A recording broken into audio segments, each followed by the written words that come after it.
Good morning friends, I am back with my new video. Today's topic is asteroid and meteorites. अब आज हम लोग asteroid और मेटेराइट्स के बारे में पढ़ेंगे और चलिए स्टार्ट करते हैं। Asteroid are parts of planet which exploded many years back. तो एस्ट्रॉयड हमारा क्या है?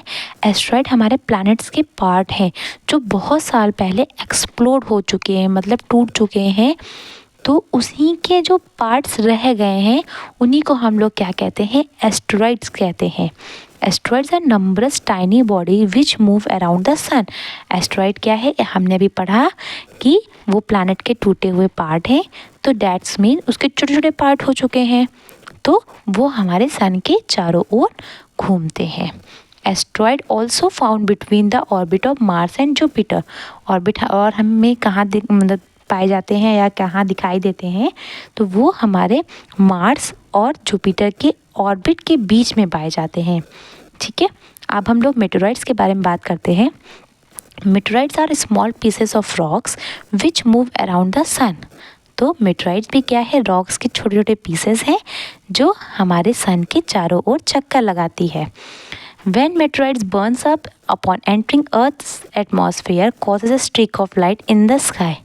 तो ये पॉइंट तो आप अपने बचपन से भी रिलेट कर सकते हैं। जैसे हम लोग छोटे थे तो हम लोग टूटते हुए तारे को देखते थे या उससे मन्नत मांगते थे। तो वैसे ही वो जो टूटा हुआ तारा होता था, एक्चुअल में क्या होता था? वो एक मेटेराइट्स होता था। जब वो हमारे पृथ्वी के एटमॉस्फेयर में तेज़ी से अंदर आता है, मतलब हमारे एटमॉस्फेयर में वो आ रहा होता है, तो वो क्या हो जाता है? बर्न्स हो जाता है। बर्न मतलब वो बर्निंग लगता है, मतलब वो जलने लगता है। तो जिसके कारण से क्या होती है? हमें एक लाइट दिखाई देती है, streak of light in the sky. तो उसके कारण उसमें अब कोई चीज़ जल रही है तो उसमें रोशनी भी है। तो सिमिलरली मेटेराइट जल रहा है, इसीलिए उसमें रोशनी भी है। तो वो एक स्ट्रीक ऑफ लाइट क्रिएट करता है, जिसे हम देख के क्या कहते थे कि ये टूटता हुआ तारा है। अगर तो हमने इसमें क्या पढ़ा कि व्हेन मेटेराइट बर्न्स अप, जब वो जलता है, मतलब कब? अपॉन एंटरिंग अर्थ सरफेस, जब वो अर्थ एटमॉस्फेयर में अंदर आ रहा होता है तो वो बर्न होने लगता है और क्या कॉज करता है? Streak of light in the sky. फिर कभी कभी क्या होता है कि वो मेटेराइट्स पूरी तरह से नहीं जल पाता, तब क्या होता है? तो वो हमारे पृथ्वी पे आ गिरता है, फॉल्स ऑन द अर्थ। तो पृथ्वी पे गिरने के बाद क्या होता है? Create a hollow.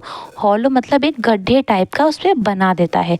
जैसा आप लोग ने देखा होगा जिस मूवी में जादू था, तो जादू जब अपने स्पेस से आया था और वापस गया था, तो वहाँ पर एक ऐसे कुछ निशान बना हुआ था, हॉलो टाइप का गड्ढा हो गया था। तो वो वैसे ही ये मेटेराइट जब कम्प्लीटली नहीं बन हो पाते हैं तो वो हमारे पृथ्वी पे आ गिरते हैं और क्या क्रिएट करते हैं? हॉलो क्रिएट करते हैं। ठीक है, इसी को क्या कहते हैं हम लोग? मेटेराइट्स।